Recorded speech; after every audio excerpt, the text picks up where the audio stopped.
కలిసి సినిమా ఎలా ఉంది, ఏమన్నారు ఆయన? They all loved it. వాళ్ళ ఫ్యామిలీలో ఉన్న లేడీస్ అందరికీ విపరీతంగా నచ్చింది. సో యా, వాళ్ళు వెళ్ళడం మీరు రావడం జరిగింది. So whole family was so happy.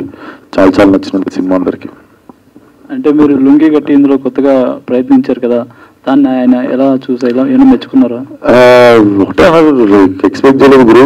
God father అన్నారు, like very very elder role, like very very matured role expect చేయలేదు అని చెప్పి కాంప్లిమెంట్ ఇచ్చింది.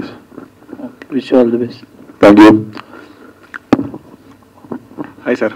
హాయ్. సినిమా చూసాం, మార్నింగ్ సూపర్ ఉంది. రత్నాకర్ అనే ఇది తీసుకొచ్చారు. Thank you.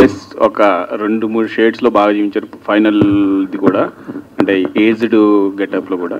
సో నాకు అనిపించింది ఏంటంటే కొద్దిగా స్లాంగ్ మిస్ అయిందా అనిపించింది. గోదావరి స్లాంగ్ కొద్దిగా స్లాంగ్ నేను మా ఊరిని అక్కడెక్కడున్న మా ఊరు మెలికి ఎక్కువ ఉండదు అని చెప్పి. ఈవిలో ఏంటంటేనండి 2 ఉంటాయి. ఇది కథ కొవ్వూరులో జరుగుతుందండి. కొవ్వూరు వెస్ట్ గోదావరిలోకి వస్తుంది. ఈస్ట్ గోదావరిలో ఉన్నంత యాస వెస్ట్కి వచ్చేటప్పుడు తగ్గుతుందండి. ఇప్పుడు మాది ఏలూరు. మీకు నేను ఎక్కడైనా మాట్లాడేటప్పుడు ఎక్కడ కానీ యాస కనపడుతుందా అండి? కనపడదు. ఎందుకు అంటే అది వస్తున్న కొద్దీ తగ్గుతూ ఉంటుందండి. సో నేను చాలా స్పెసిఫిక్గా విశ్వక్ ఎక్కడన్నా ఎక్కువ చెప్దాం అనుకున్నప్పుడు కూడా వద్దు విశ్వక్, అంత ఉండకూడదు, అక్కడ తగ్గుతూ వస్తుంది అని అది నా కాలే. ఎందుకంటే అది తగ్గించింది. దేనికి అంటే స్లాంగ్లో అది it is a very conscious call which I took that అంత సాగదీయకూడదు, ఇది తగ్గించే మాట్లాడాలి. అందుకని సో మాస్ అపిరెన్స్ అయితే సూపర్గా ఉంది. మాస్ సాంగ్ బాగుంది. థ్యాంక్ యూ అండి. Thank you. ఇంకా ఇమీడియట్లీ అంటే స్పాయిలర్ అవుతాయని చెప్పి ఇంకా అడుగుతలేదు ఉన్న తర్వాత ఈరోజు ఫస్ట్ కదా, ఇంకా అందరినీ చూసిన తర్వాత మనం మళ్ళీ పెట్టుకున్నాం అండి.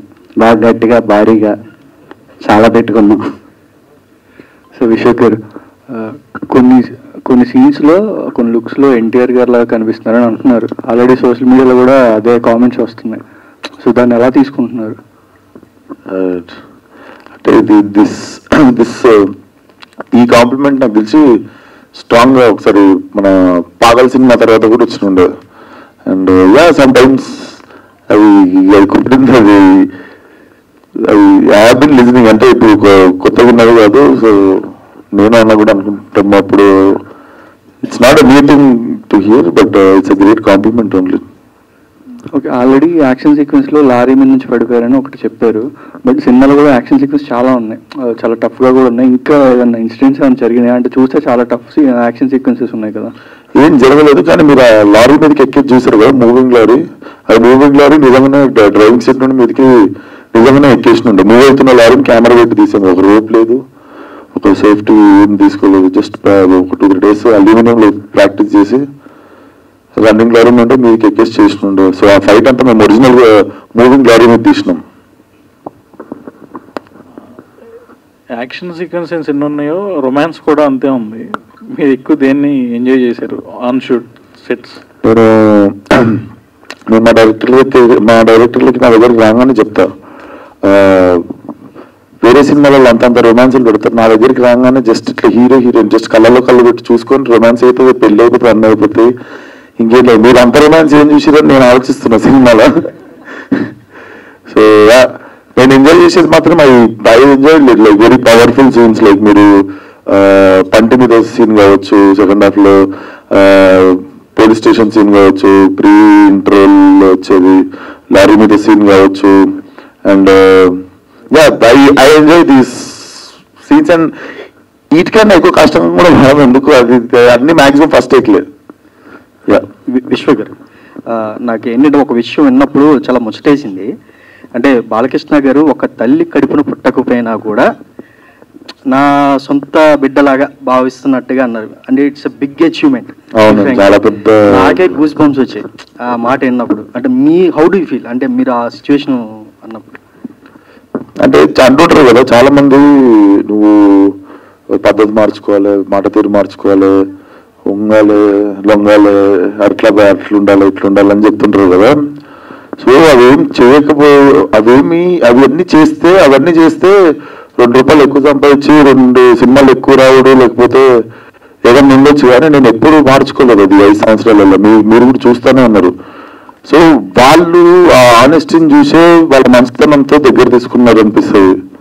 So I never went beyond anything and I never pretend చేయలేదు ఎప్పుడు. So I think it's a blessing when he told such big word. నాకు మీకు గూస్ బంప్స్ వచ్చింటుంది, నాకు ఆల్మోస్ట్ లైక్ టీయర్స్ లో ఉండదు. అప్పుడు అది తర్వాత 2-3 గంటలు నేను అదే షాక్ లో ఉండే. ఎస్ ఆయన సో అంటే రేటింగ్ చూసుకుంటే కొంచెం తగ్గించి వస్తున్నాయి. సో రేటింగ్ ఎక్కువ వస్తే టెన్షన్ పడాలి మనం. ఆల్రెడీ మీరు రేటింగ్ ఎక్కువ వస్తే బాక్స్ ఆఫీస్ డౌన్ అవుతుంది, రేటింగ్ తక్కువ వస్తేనేమో అది పైకి పోతుంది. అంటే మీ హేటర్స్ కి ఆల్రెడీ కొన్ని ఇంటర్వ్యూస్ లో కూడా చెప్పారు, సో చూసి ఇవ్వండి అని. సో చూడకుండా కూడా ఇస్తున్నట్టు అనిపిస్తుంది. ఎందుకు అంత నెగిటివ్ వచ్చింది అనుకోవచ్చు? చూడకుండా ఇచ్చినట్టు మీకు అనిపిస్తుందా? కొన్ని అలాగనే అనిపిస్తుంది. అదే ఆన్సర్, అదే ఆన్సర్. కానీ ఇప్పుడు దాన్ని పట్టించుకునేంత అంటే దాని గురించి మాట్లాడినా మార్పు రాదని అర్థమైపోయింది. సో వాటి గురించి మాట్లాడదలుచుకోలేదు కొన్నిటి గురించి.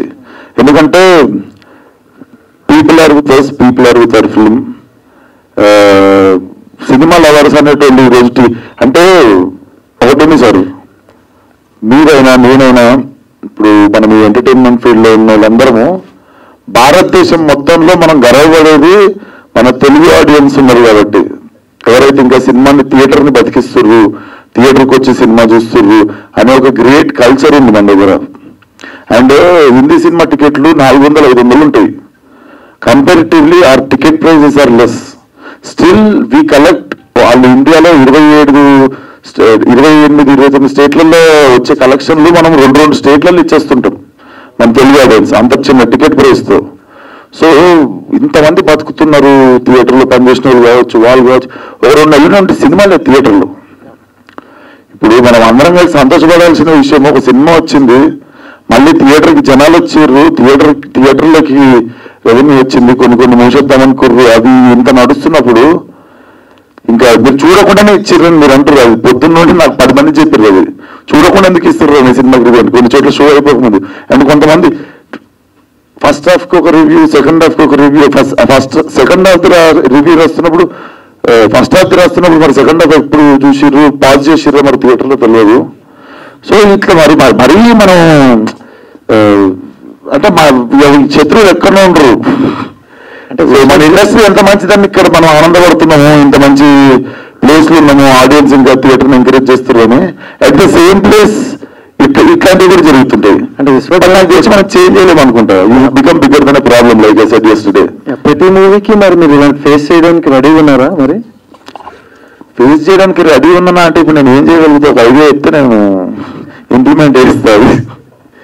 ఎందుకంటే అంటే అలసిపోయినాం అనుకుంటా చెప్పి, దాని బదులు చెప్పకుండా 3 ఖరాబ్ చేసుకోకుండా డిస్ట్రిబ్యూటర్ ఫోన్ చేస్తే 3 సేపు అయిపోతుంది. సో అది బెస్ట్ అనుకుంటా. మీ అందరికి తెలుసు సినిమా ఎట్లా ఆడుతుందో, మీ అందరికి తెలుసు ఇదేదో సినిమా ఆడకుండా హౌస్ఫుల్ కాకుండా సినిమా కలెక్షన్లు రాకుండా నేను కూర్చొని ఏదో మూమెంట్. యాక్చువల్గా అయితే మేము కేక్ పెట్టుకోవాలి, బయట క్రాకర్స్ కాల్చాలి.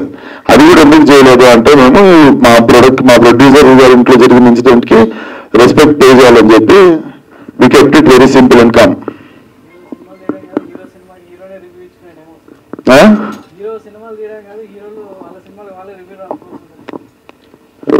పబ్లిక్ ఎప్పుడు సార్ హీరోలు సినిమాలు తీయడం కాదు, హీరో సినిమాకి హీరోనే రివ్యూ రాసుకోవాల్సిన పరిస్థితి వస్తుంది అంటున్నాను. అట్లా పిచ్చోడు అనుకోరా చూసినాలు? అంటే చూడకుండానే రివ్యూలు ఇస్తున్నారు అంటారు కదా. చూడకుండా కొందరు ఇస్తున్నారు. ఏంటి అంటే అది అక్కడ నుండి వచ్చిన మాట మీద నేను ఇక్కడ కూర్చొని అట్లా చెప్తే నాకు నా మీద జాలి చూపిస్తారు, అది ఇదని చెప్పి నేను అది ఆ పరంలో వాడలే. అది మీ దిక్కు నుండి ఇటు వచ్చింది. నేను నోరు తెరిచి కూడా చెప్పలేదు. మీరే అన్నారు చూడకుండా కూడా కొందరు రివ్యూలు ఇస్తారు ఏమో అని మాకు అనిపిస్తుందని మీరన్నమాట.